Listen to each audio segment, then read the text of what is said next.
Auto কত নিবে ভাড়া? 10 টাকা না? আমরা এখন কোথায় যাবো ভাই? 12 ঠেলা কি?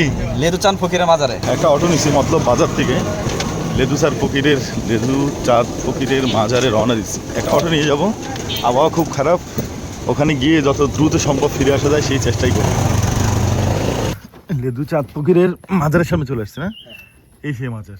আচ্ছা, এখানে শুরুতে আপনাদেরকে আমি দেখাই অবসরপ্রাপ্ত বীর মুক্তিযোদ্ধা ফকির সৃষ্টি। আচ্ছা, এখানে একটু নামটা চলে গেছে।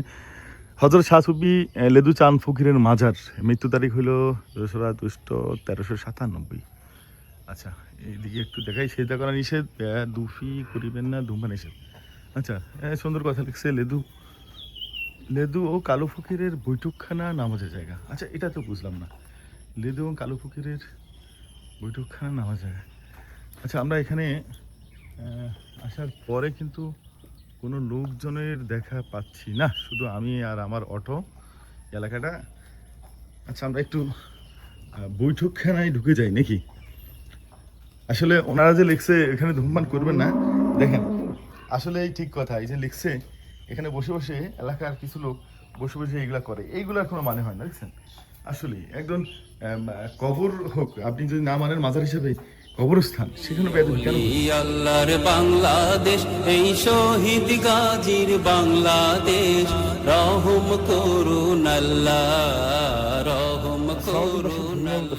চ্যানেল থেকে আপনাদেরকে আমি নিয়ে আসছি চাঁদপুর জেলার মতলবের শহর থেকে একদম সন্নিকটে 2 কিলোমিটার দূরত্বে এই লেদু ফকিরের মাজার এবং ওনার জীবনী শোনার জন্য।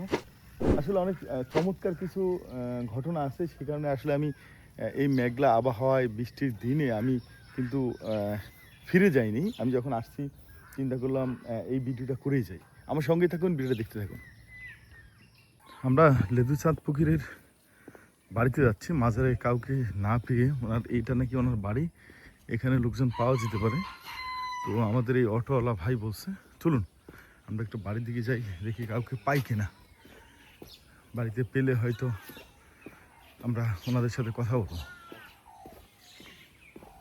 মানে কালো ফকির আসলে কি আধ্যাত্মিক পুরুষ ছিল, মানে ফকির ছিল? আপনি তো এলাকার মানুষ।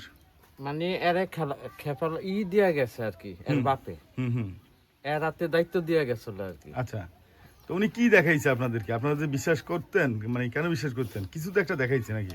ফকির, কালো ফকিরের কথা কন না? এখানে ফকির কয়জন? একজনই, হেই কালো মানে ফকির। কালো ফকির আর লেদু ফকির? লেদু ফকির তো হের বাবার নাম আছিল। আচ্ছা, হের কালো ফকির যে হের বাবার নাম লেদু ফকির আছিল। আচ্ছা আচ্ছা, ও এখানে ফকির দুইজন।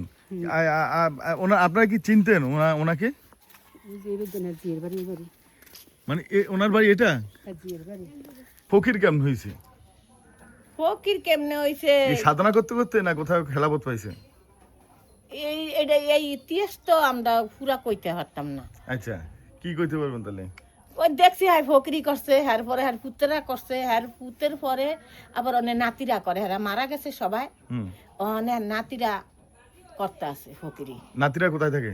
নাতিরা চাকরি করে, যে সঙ্গে সময় হয় ওই সঙ্গে আইয়ে। আচ্ছা, মানে কি ফকিরগিরি করতো?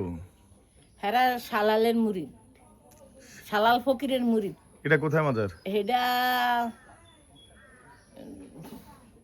উত্তরে না কোনানো ইয়ার দিগো। আচ্ছা, তো আপনি কি হন ওনার? হ্যাঁ, এই বাইর বেটা বউ ফকিরের, লেদু ফকিরের বাইর বেটা লেদু বউ। ফকিরের বাইর বেটা বউ। এখন লেদু ফকির যাওয়ার পরে ওনার ছেলে ফকির ছিল, ওনার ফকিরের পরে এখন ওনার নাতিরা ফকির আছে। অনেক করে ফকির মানে কি ফকিরগিরি করে, মানে এটা আমি বুঝি নাই আপনার কথা। ফকির যেন আল্লাহরই ডাকে, ও আচ্ছা আচ্ছা, আল্লাহরে ডাকে, জিগির করে। আচ্ছা, এই আর একটা মাহফিল করে, দর্শক আইয়ে। ও আচ্ছা আচ্ছা আচ্ছা আচ্ছা, এইটা আর বুঝছি। এমনি মানুষকে ফানি ফড়া দেয়, ইয়া দেয়, এগুলা করে? নিলে দেয়, যে ইচ্ছা করে কয় এমনি আমার এটা হইছে একটু না, দেন। ফকির মানে কি এটা কি বুঝার জন্য দর্শকরা আবার এই জিজ্ঞেস করে। ফকিরি করে কি আপনার একটু ইয়া দোলকারা বা গায়েন্দার আনলে ওই হারা বাজনা বাজলে হারা একটু জিগির করে আরি। আচ্ছা আচ্ছা আচ্ছা, এই আরি তো লেদু নামাজ কোরআন শরীফ পড়ন একটা সব এডি সব চলে। হ্যাঁ, পানি ভরা দিত, তারপরে দিয়া হ্যাঁ তাবিজ টুবিজ দিত, সবকিছুই হ্যাঁ করতো। আচ্ছা, উনি কি লেদু ফকির রহমতুল্লাহ কি সবসময় এখানেই থাকতো? হ্যাঁ আনি থাকতে বাড়ি গাড়ি আনি বাড়ি গাড়ি এখানে হ্যাঁ, উনি কি করতো এই যে, ওনার জীবন দশা উনি কি করছে মানে ফকিরগিরি করছে ফকিরগিরি করছে ফকিরগিরি করছে হ্যাঁ আর অন্য কিছু করে না আসের ভূতেরা নাতিরা খেতি গৃহস্থি করছে আচ্ছা ঠিক আছে এই বুঝছি হ্যাঁ ফকিরি তারপরে হ্যাঁ তাবিজ মানুষের তোমার বাচ্চা দিছে। বাচ্চা কাচ্চা বাচ্চা কাচ্চা ফেডে হইলে থাকে না বা হয় না এরকমও দিত মানে এটা হলো লেদু ফকিরের কথা আচ্ছা লেদু ফকিরের ছেলে হলো কালু ফকির কালু রহমতুল্লাহ ফকির। কালু ফকির রহমতুল্লাহ থাকলে মুক্তিযোদ্ধা ছিলেন হ্যাঁ ছিল হ্যাঁ, উনি মুক্তিযোদ্ধা ছিলেন হ্যাঁ।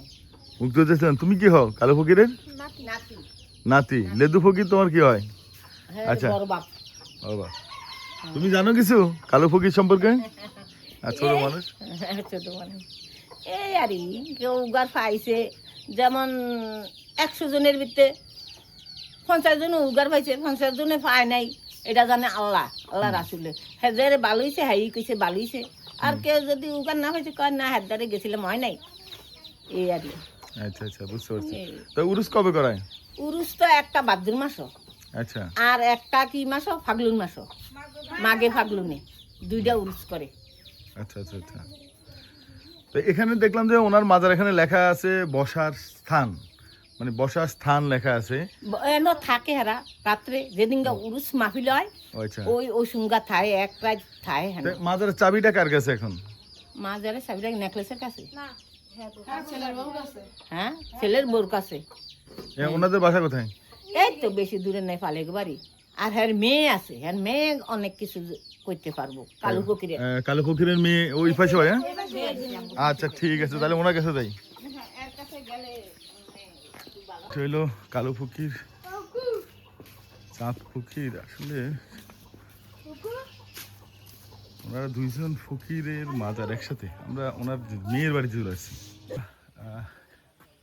কালো ফকিরের পুরা এলাকাটা আসলে আমরা দেখানো সম্ভব নয় তারপরে দেখাচ্ছি এলো পুরান বাড়ি এলো মেয়ের বাড়ি কালো ফকির ছিলেন একজন আধ্যাত্মিক পুরুষ আসলে উনি একজন মুক্তিযোদ্ধা ছিলেন এবং উনি মুক্তিযোদ্ধা চলাকালীন অবস্থায় ওনার যে বাবার যেই আধ্যাত্মিকতা ছিল সেটা ওনার উপরে ভর করে তো যখন ওনার উপরে ভর করে আসলে উনি তখন কি করতো বিভিন্ন মানুষের বিভিন্ন রোগের চিকিৎসা শুরু করেন এবং চিকিৎসা করতে করতে উনি আসলে পরিচিতি লাভ করে যান রোগের চিকিৎসা যেমন ওনাকে কাউকে সাপে কামড়াইলে উনি চিকিৎসা করতেন কারা বাচ্চা কাচ্চা হয় না এগুলো চিকিৎসা করতেন এবং উনি আধ্যাত্মিকভাবে কথা বলতেন এবং উনি মানুষের আচার আচরণ থেকে কথা বলতে পারতেন এরকম মানে অসংখ্য কারামত দেখাইছেন আসলে যে কালো ফকির রহমতুল্লাহ অসংখ্য কারামত ওনার বংশে কালো ফকির রহমতুল্লাহর 1 মেয়ে 3 ছেলে এখনও আছে মেয়ের বাড়িতে আমি গেছি